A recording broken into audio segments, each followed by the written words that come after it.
you've got like this mad tech utopia. We've bought into it on such a level that we're concussed, and now we're sort of seeing the results of it, which is, wealthy billionaires bopping off to Mars, while, you've got people living on nothing, cycling around with no cartilage in their knees, delivering, a slice of cake or something for no tip. The library was my space, and there was just so much. To the Harbor Grace excursion with the boys to have a time.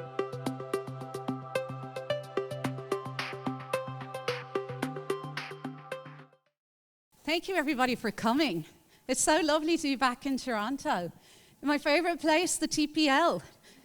I actually lost a mate cup here in 2023. I've often wondered about it. It had a straw in it. I actually wrote some of this book in this library. You know those glass kind of telephone booths? Yeah. A little bit made in Toronto, just a little bit. I'd actually move into this library if I could. I just literally live in this library. That's kind of what the book is about. Which is, yeah. I had to build my own library. So, Library of Brothel. I'm just going to read a little bit at the opening of the book. It has many strands, I would say, this novel.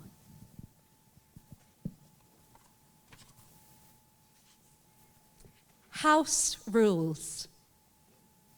We will kill you before you kill us, so conduct yourself accordingly.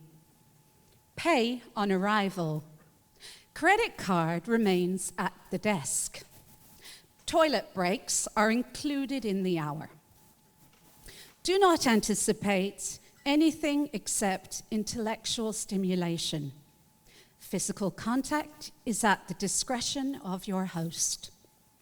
The only thing that's compulsory for stimulation is the intellect. English is not tolerated in the polyglot room. No cock rings in any of the holy saints' rooms. Eye contact by hosts or clients is optional. No dogs due to the cat-sitting service. No right-handers in the left-handed room. No guitar playing. No non-consensual hugging. Actually, no hugging. No instant noodles. No whistling. No unpublished poetry. No weapons or gardening tools. Seriously, no rakes. No sniffing or carping or gargling. No body odor. No mustaches unless you are a bearded lady. Absolutely no mouth organs or golf clubs. No disobeying and no styrofoam penises in the dungeon. Supplication for curious minds.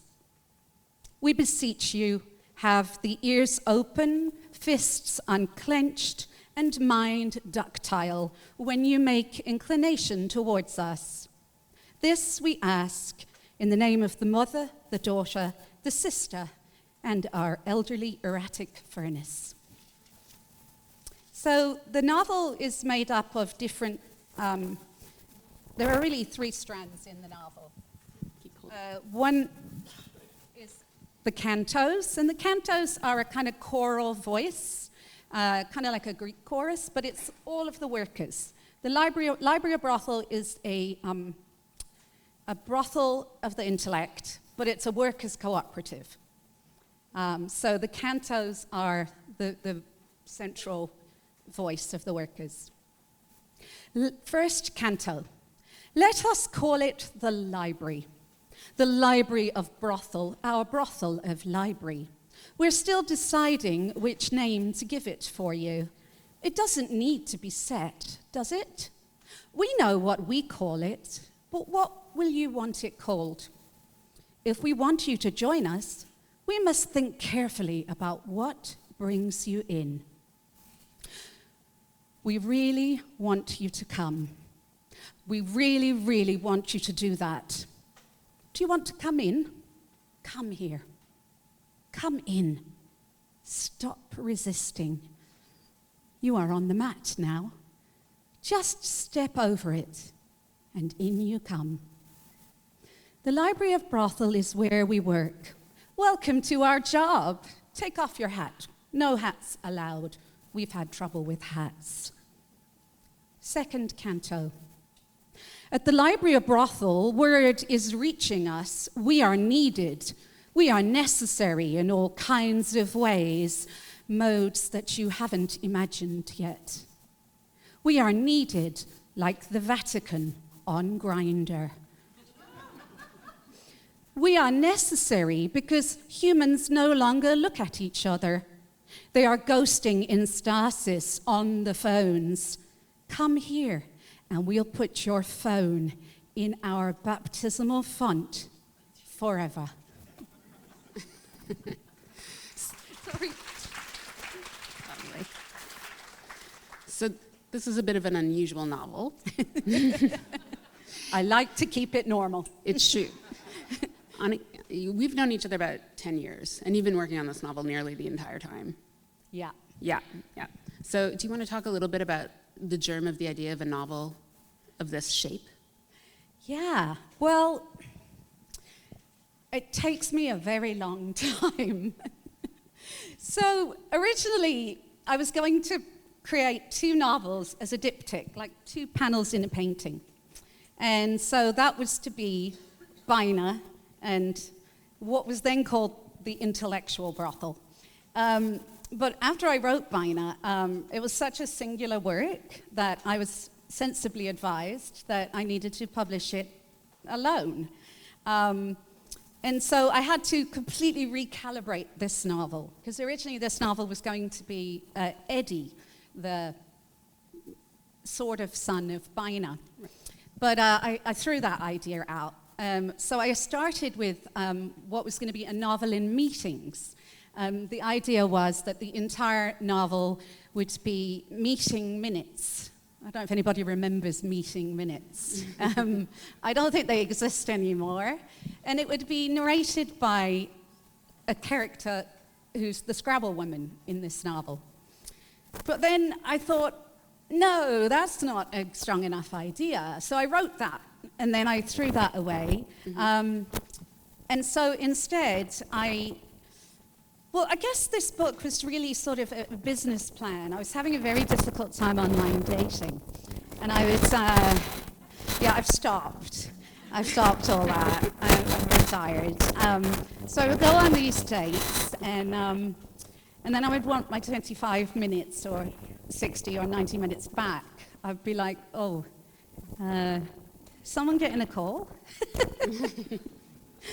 Take it.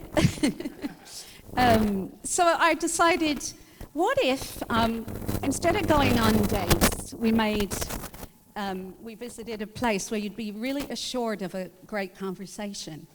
So that was sort of the idea.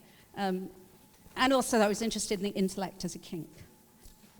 In the intellect as a king?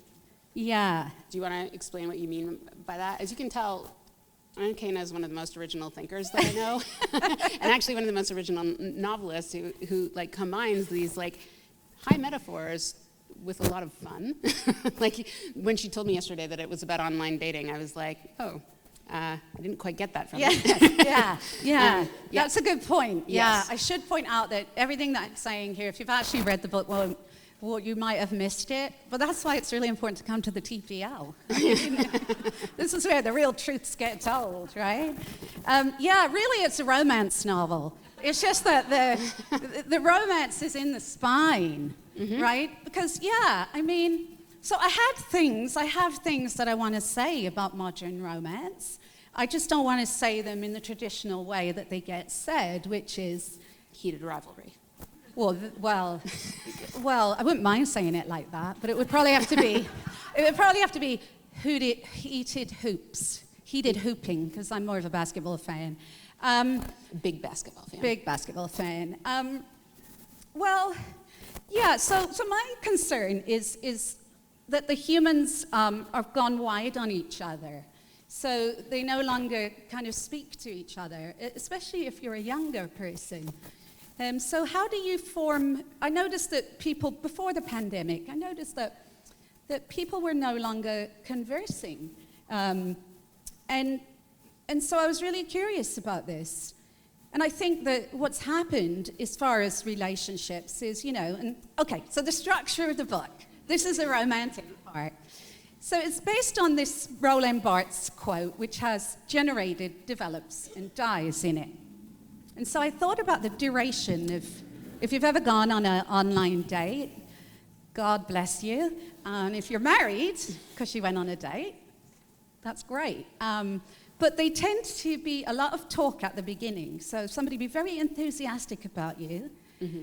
And then when you go to meet them, they'll still be a little enthusiastic, right? You might have a nice chat, and then you might never hear from them again. So I was really curious about the duration of that, how it's really long, a little shorter, and then really short. So you'll notice the book is really long, book 1. Book 2 in the middle is still a bit long, and then book 3 is boom, we're out of here. So that's the romantic part. And you wouldn't ever have known that if you hadn't come out tonight. It's funny because it's true that sometimes you'll get into a conversation with someone online and it'll last days and days and days, and then you meet up and you have the 90 minutes of your life you wish you could get back. And then if they even speak to you again, yes, it goes by very quickly. Yes, and I just find it really bizarre, all of it. All of it's very, very bizarre. So obviously I had to find a business solution to it, and here it is. And then I was really interested in this idea of the intellect. You have all these kinks, but not the brain. And I kept asking people when I was really conceiving of this novel, okay, why isn't there an intellect? Why isn't there an intellect, a kink for the intellect? And they'd say, well, because it requires the intellect, right? The whole point is, you mm-hmm. see you look at your mother's feet as a child, maybe, and then you feet. I don't know about this, but I'm just supposing. So I just kept thinking, well, how come, and there is this really goofy made-up word, sapiosexual, but it's total nonsense. It doesn't really mean anything. It's just, some man in California invented it. And so, you'd see these people, they'd say, oh, I'm a sapiosexual, and then you'd go to meet the person, and it meant they had a subscription to Scientific American or whatever, which is great, right? It's great. Yeah. But then you would meet someone, and then they wouldn't like that about you. You'd want to get into discussions, and they didn't like that. Mm-hmm. No, they don't like to argue. Is that what you mean? Yeah, maybe it was Vancouver, and it's very possible it's me. I might be exclusively having a unique experience out there. Yeah. But that's okay, because I was sort of an anthropologist for everybody else who's not having these experiences. And now we've got this beautiful book. I don't think you're an anthropologist. Well, I don't think you're that far off in that I think a lot of people find it hard to connect with other people right now. Yeah, I have a 26-year-old son who is single. And he's really, really good at cooking, and he's really funny. And actually, he gave me the very, very good feedback on this book. And he makes great TikToks. If that's your kink. If there's... Oh my God, this is on live on the internet. He's going to be moving out now, isn't he? That's it. He'll be rehomed by the time I get home. He has a pretty good sense of humor. Okay, so that really is a minor part of the book. The actual novel is really about the erosion of any path to meaningful labor.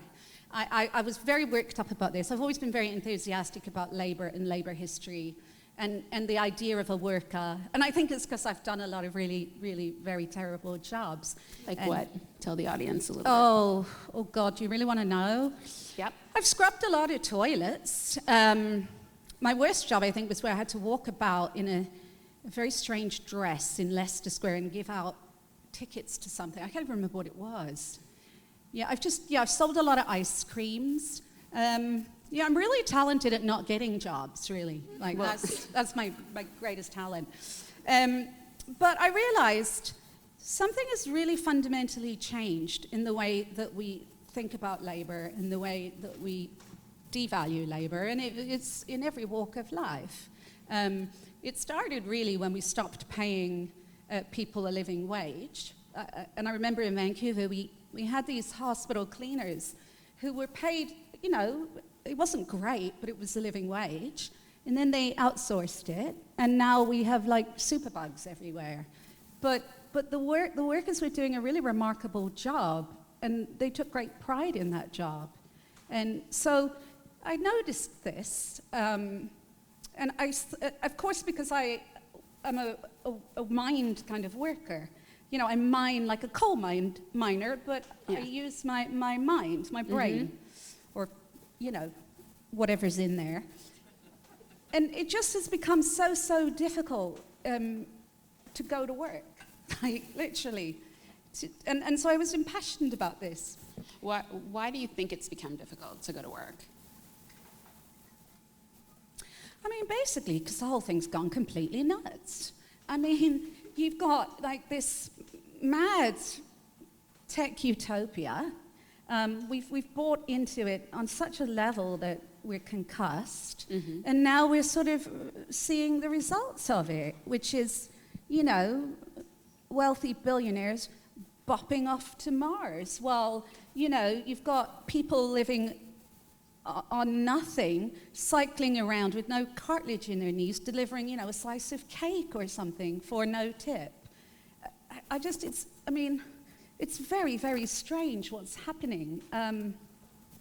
So, and if you're a young person, and you sit at home and you send out these resumes, you're never going to be read by human eyes. It's an AI machine.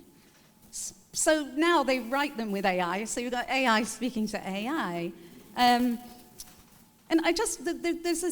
there's all of the workers are a cooperative, so no worker is more important. But there's one worker, the Scrabble woman, and all she wants to do is play Scrabble. So her job in this novel, she built a room, and all she does is play Scrabble. She's really, really good at it. So people come and pay money to play Scrabble with her. But she can't exist anywhere outside of this building. She's actually the highest earning room. Yeah, because people really like playing Scrabble. People really like, and I believe, I don't know, because I'm not hiring myself out, I'm terrible at Scrabble. People will, I imagine, remember, I'm making it up, that I really do make things up, as you'll discover. Anakana does not like biographical criticism. Yeah. I don't parse butterflies into my brain on the weekends. That happens in this novel. Yeah. But I had this really strong feeling, what about somebody like her who just wants to play Scrabble? She's really good at playing Scrabble. And so I created a building where it was possible for all of these people with these very unique areas of knowledge to go and work. And that they would be paid well. And then the idea was that the clients would become addicted to being rejected, right? So the idea is every single room has a curriculum, and then the workers are instructed to make the curriculum more and more, so that physical touch becomes more and more unattainable, so that the clients will become just addicted to the idea that they're going to get rewarded. Yes. But they may not, right? Right, because they're going to be physically rejected, that's what you're saying. Well, it's just the idea is you'll be rewarded based on your intellectual acumen. Right. It's a pioneering concept. Don't try it at home. Don't try it in your marriage.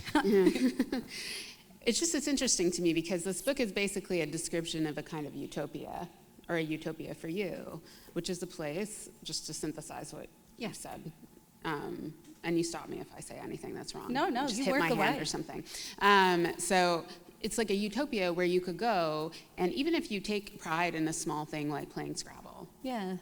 or even I can imagine that there were once, although I do not think they exist currently, people who took pride in being delivery people, who enjoyed delivering food to people, right? and they could simply indulge that. Now, your thing, it's funny because when you first told me about the intellectual brothel too, I was picturing like Helen Mirren as the madam, and this is the miniseries adaptation, which I'll certainly pitch for you next week. But the idea here is more that the actual thing that's selling is this idea of intellectual satisfaction. And I even think the more we've been talking about it, it's funny, Anakana and I talk nearly every day, and but it's been 9 years since we've been in each other's presence. We were talking about this morning, is the idea that it's not even so much that it's intellectual activities that people are doing, it's that the activities are meaningful to them and meaningful to the clients who come to the brothel. Like meaningful labor. It does suddenly feel really hard to attain, right? Like, or hard to get a job where things feel meaningful. Because, yes, of the tech billionaires, which we can just set that over. There's not a lot of tech billionaires in this novel. But I just find it interesting that you have written a book that is essentially like, again, a utopia sanctuary for those of us in this world. And I know that everybody who is sitting here is one of these people because you're at a talk at a public library about a very serious literary novel. We still want that from the world, right? Like, we haven't given up. We're not just like dead scrolling or doing whatever and giving up. And that means that we can have some version of this, even though it's not, I mean, yours is so charming and funny, and they're giraffes. And it's just very, and like, it's a very eclectic form of meaningful labor that like go on in this novel. But that's basically the problem that it's speaking to, right? Yes. Is the feeling that nothing has any meaning anymore, which I don't mean to sound bleak, but in fact, I don't feel bleak because I'm sitting here with all of you. This is a kind of room that could be in a library of Yeah. Yeah. Well, also, there's going to be meaningful labor in reading this novel. Like, the labor is also, this is what I love about writing novels. This is my favorite part of writing novels, is readers. And it's, I think it was Maurice Blanchot who said that the writer is just the first reader of the novel. So you'll come, hopefully all of you, to this book, and every one of you will have a different completion with this novel. And this one is especially, as they said in the Globe, I've really tipped it off a cliff this time. And so there can be so many iterations of what this book is to someone. At the core of it, though, it's a humane novel. And it's about that. It's just like when we go into the world, or we sit in a car, you see, you're seeing people. And I think this was also very influenced by being an invisible person in, low-wage jobs, where you're almost like you're like a pole or something, that somebody goes back past you to do something, and they see you only in terms of what they might need from you. And I guess I just see the world very, very differently. I think I realized this one day in Vancouver, because I looked up. There was all these telegraph poles, and there were just suddenly all these pigeons, like 50 pigeons. And I stopped in the street and I looked up, and I was just astounded at these pigeons. And I started saying to people who were walking past, "Look at these pigeons! Like, what's happening? What's happening?" And they just continued walking past. And then I think that was the point where that was probably where I was like, no, I want to make a book about people who see pigeons. Right, so and who to wonder speak. at them. Yeah. And just like curiosity about, I just think humans are innately curious. And all of this technology has fed something, because we can have access to incredible information. But I think that what we're actually the most curious about is actually other humans. And like these central questions of, well, what does it mean to be a human? And so when we essentially now stop speaking to each other, and it's not that it's impossible, but it's certainly harder for people to relate. I really feel this for young people. And I've taught, and so I've seen how it plays out. So yeah, it is a utopia, really. I also want to invent on the page. This is a very crazy book, really, but the world is very crazy, you know, and I don't understand why you would read a novel that didn't reflect something of that. I mean, people talk about reality, but this kind of is reality right now. It's hard to compete, right? Yeah. Well, what do you mean? So, you know, Trump stands up this morning, scratches his armpit, and says something that's just so off the wall, and nobody really knows what he's talking about, and he's obviously nuts. You know, I mean, so how do you, as a novelist, compete with that? Like, it's so crazy out there. And so, yeah, I think it's essential. I think it's essential to match it. Yeah. I mean, I don't think that, I worry that you just compared your novel to Trump. Oh, God, no. And said you were either matching or going over him. And I know that's not exactly what you meant. I just want to clarify in case anyone in the audience was hearing what I was. Yeah. No, this is not like MAGA manifesto or anything, quite the opposite. Yeah, it's funny because it kind of reminds me of the argument that David Shields made years ago, and everybody made fun of him, and they were like, oh God, because he wrote this book called Reality Hunger, which probably maybe somebody here has read or maybe, but basically he was saying that people were finding in fiction that they couldn't find something as fantastical or as, like, I don't know, textured as reality, right? And so that it was impossible.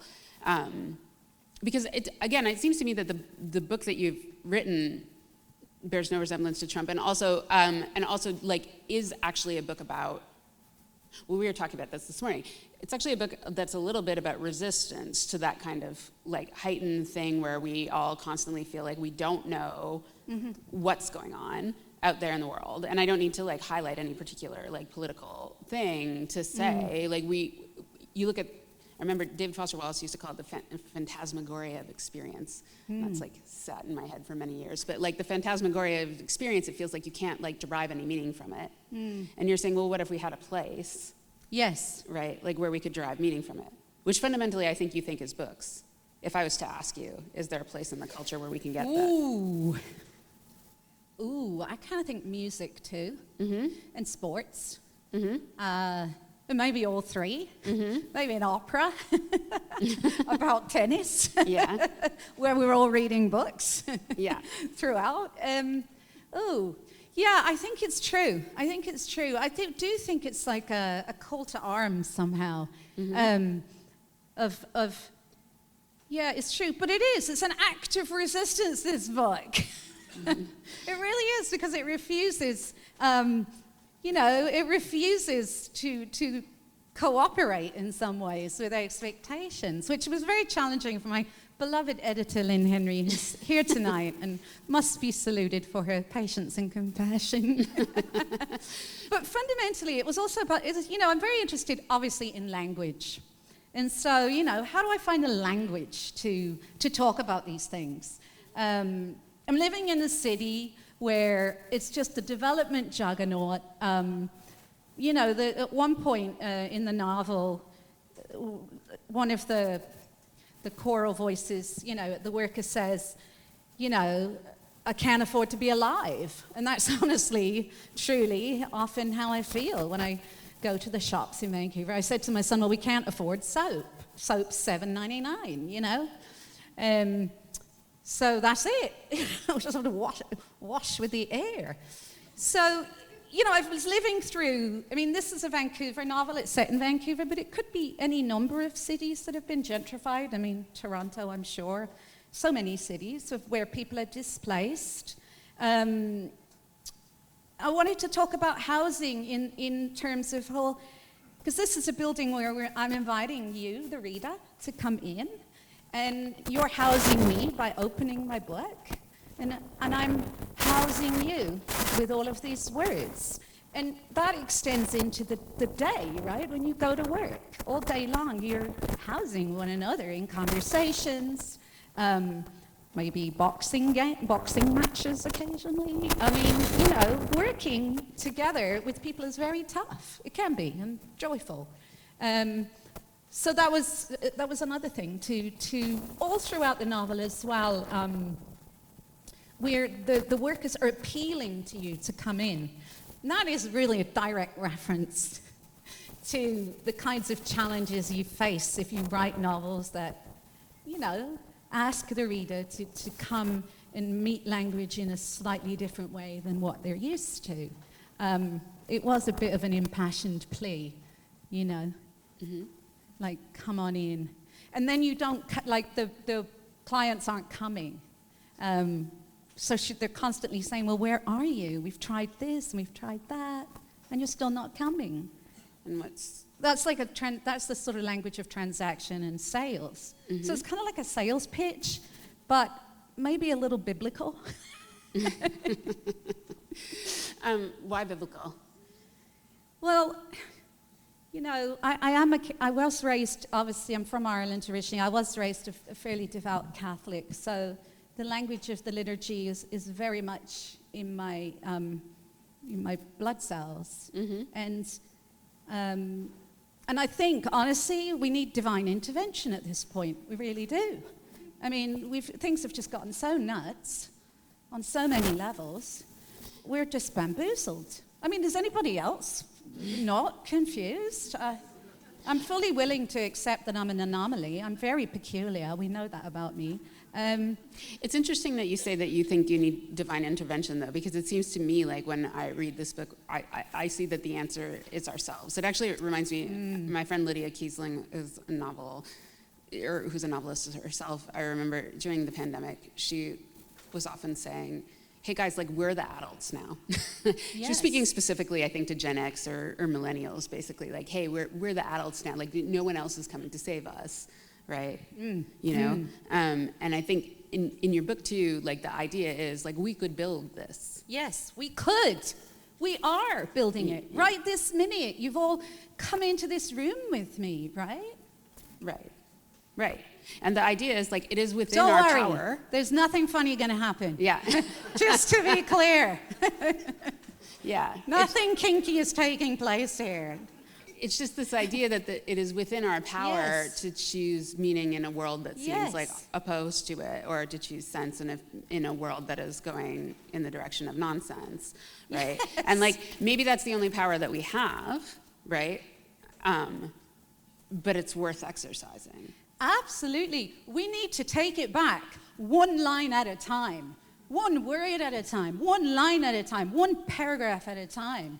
And I think the book, I'm very convinced that when people read books, it has especially really good literary books, art making, I think it has a wonderful effect on the brain.